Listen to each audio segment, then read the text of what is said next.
Hey guys, Sheri Richerson from exoticgardening.com, and as you may have seen in an earlier video that I will link, I have taken this Moses in a cradle that was in a pot that was way too big for it and in soil that was completely dried out, and I have potted it up into this smaller hanging basket. Now I ended up with some rooted cuttings that are rooted starts that someone is going to be coming here in a little bit to pick up. So I wanted to show you how I do my rooted starts, and I do this both for pickup and shipping on various plants, not cacti. Cacti I don't moisten or anything, I leave exposed to the air.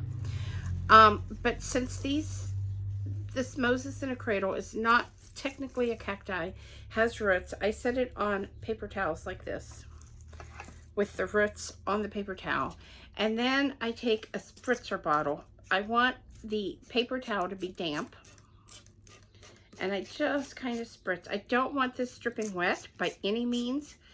I just want it damp, and you need to pay attention because of course when you start putting water on the paper towel, it's going to start sucking it up and spreading it around. So then what I'm going to do is, when I think it's plenty damp, I'm just going to wrap it like this.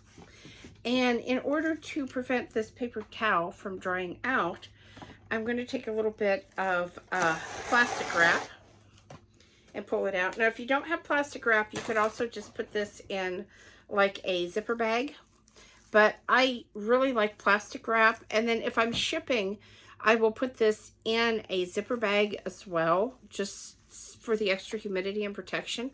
But I just basically wrap this around. You want to be sure to get the bottom of it wrapped too. If you need an extra piece, and I will, to get that bottom really sealed, go ahead and do that. Because you want this to be able to stay moist until they can get it into their home and get it potted up. So, and this will last for 2 to 3 days like this.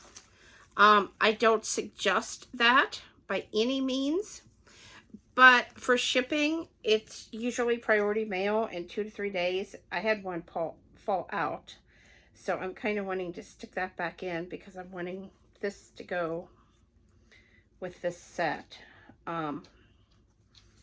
It has such a teeny tiny root and stem that I don't want to break it.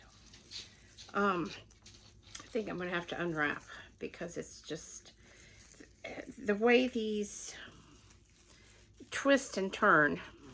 Okay, there we go. Maybe I can get it in like that. The way these stems twist and turn. Okay, so there we go. So that's going to go to one person. And then the other thing that I'm going to do is, I had a big cutting, or a big piece fall off. It does have a few little roots, as you can see, but I'm going to actually cut this off because, and I'm going to cut it at an angle, because it actually came out and kind of broke off. And I'm going to use a little rooting hormone just because I like to do that. I'm going to take anything that's, you know, dying off of this. I'm going to go ahead and take the flowers off, and it doesn't need to flower while it's trying to root. So I'm just going to go ahead and pinch all those right off of there. And then I'm going to dip that into the rooting hormone, just the cut part. That's all we need. Dust it off a little bit. And I'm going to put this into, this is a special mix that I made.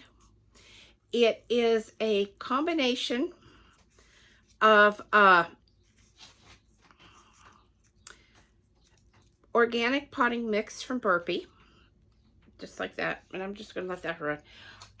A seed starting mix from Jiffy. The fluvastratum that I probably mispronounced, that you can get at PetSmart, and vermiculite. And I did about equal parts of each, and then I got it good and wet and mixed it up And that's what I have been using to root plants in. I have rooted everything from Hoyas to the Pato Cibo Blue, philodendrons, all different kinds of plants. I have been able to successfully root in this, including some that people said that they had really had a hard time with getting to root and getting to take. And so I made this mix. Like I said, I always use a little bit of rooting hormone. This is the kind that I have. I also have Olivia's cloning gem because I have some hydroponic units. And another way that I've been rooting that is really cool that this may have worked with is I've been using those water beads that swell up that like little kids, Orbeez. That's what they're called, Orbeez. And I've been soaking those in the Olivia's cloning solution and getting them to swell up and then putting them in that test tube propagation unit that I have, just the beads, and putting the cuttings dipped in some additional rooting hormone down in there. And I'm really having a lot of success with that. I do have to keep an eye on things and switch out the beads every few days. Sometimes if I don't have time to switch out the beads, I just fill the test tube with a little bit of water. A couple hours later, when those beads have swelled back up, I just dump it out.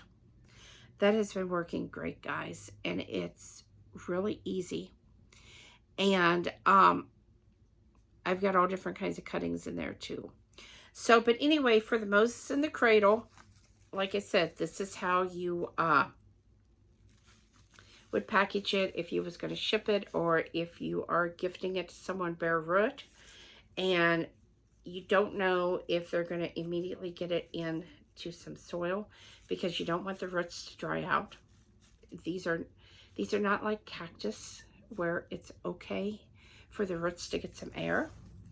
And then again, we're going to see how this one does rooting in some soil. So I think it'll be fine. These are so easy to root. I did look it up, and you can root in water for those of you that would rather do that. You just have to be really careful so you don't end up having this rot.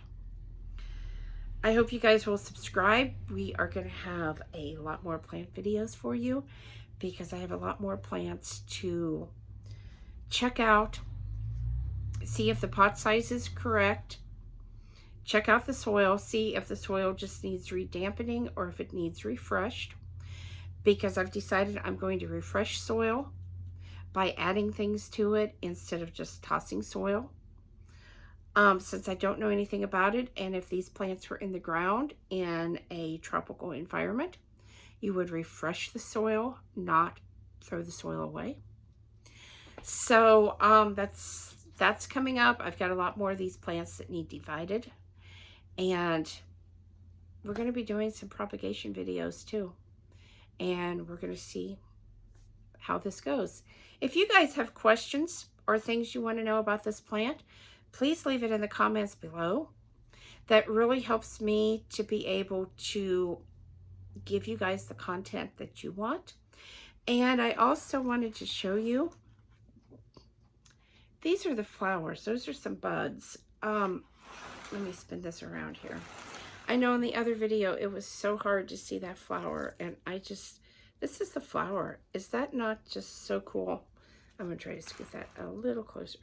That is just so cool. It's such a little delicate looking flower. I really love it. So anyway, guys, I will keep you updated. Like I said, if you have questions, leave them below, subscribe, and we will see you on another video. Have a fantastic day.